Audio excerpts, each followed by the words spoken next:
Friends, welcome to my channel. இன்றைக்கி இந்த வீடியோவில் என்ன பார்க்க போகிறோன்னு பார்த்தீங்கன்னா, அட்சய திருதியை எப்போது, தங்கம் வாங்க உகந்த நேரம் என்ன அப்படின்னு தான் பார்க்க போகிறோம்.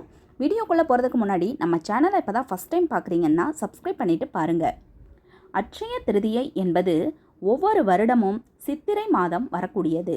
அதுவும் அமாவாசைக்கு பிறகு 3 நாள் வரக்கூடிய திருதியை தான் அட்சய திருதி. இந்த நாளில் பல சுப காரியங்கள் செய்யலாம். அதாவது தானம் செய்வது, தங்கம் வாங்குவது, வீடு குடிபுகுதல் போன்ற காரியங்களை செய்யலாம். இந்த நாள் எப்போது வருகிறது, அதற்கான நேரம் என்னவென்று இந்த பதிவில் பார்க்கலாம். இந்த வருடம் அட்சய திருதியையானது ஏப்ரல் 29ஆம் தேதி மாலை 5:30 மணிக்கு ஆரம்பித்து 30ஆம் தேதி மதியம் 2:12க்கு முடிவடைகிறது. எப்போ வழிபாடு செய்யலாம் என்றால், ஏப்ரல் 30ஆம் தேதி காலை 5:41 முதல் 12:18 வரை பூஜை செய்யலாம். இந்த நேரத்தில் வழிபாடு செய்வதன் மூலம் செய்யும் வேலையானது செழிப்பையும் வெற்றியையும் தரும் என்று நம்பப்படுகிறது. தங்கம் வாங்குவது இந்துக்களுக்கு அதிர்ஷ்டமும் செல்வாக்கையும் கொடுக்கிறது. அதுபோல தங்கம் நல்ல முதலீடாகவும் இருக்கிறது. இதனால் தங்கம் சேர்ப்பதற்கு ஆவலாக இருக்கிறார்கள்.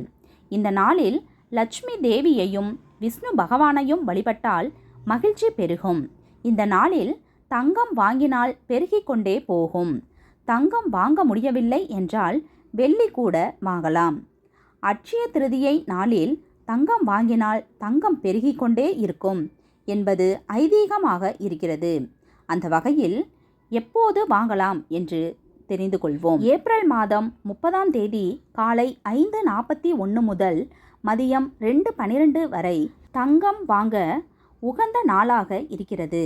அதேபோல 29ஆம் தேதி மாலையே திருதியை வருவதால் அன்றைய தினமும் வாங்கிக் கொள்ளலாம். அட்சய திருதியை அன்று மக்கள் கோவில்களில் பூஜை செய்து தானம் மற்றும் தங்கம் வாங்குதல் போன்ற செயல்களை செய்கிறார்கள்.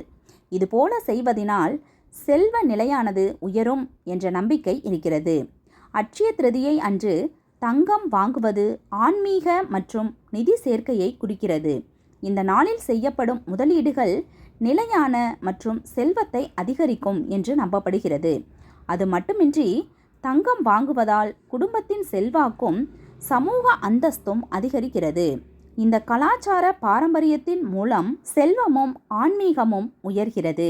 இந்த வீடியோ உங்களுக்கு பிடிச்சிருந்தா ஒரு லைக் கொடுத்துருங்க. பயனுள்ளதாக இருந்தால் உங்கள் ஃப்ரெண்ட்ஸ் அண்ட் ஃபேமிலிக்கும் ஷேர் பண்ணுங்கள். இது மாதிரியான பல பயனுள்ள ஆன்மீக தகவல்கள் தெரிஞ்சுக்கணும்னா நம்ம சேனலை மறக்காமல் சப்ஸ்கிரைப் பண்ணி வச்சுக்கோங்க. தேங்க்யூ.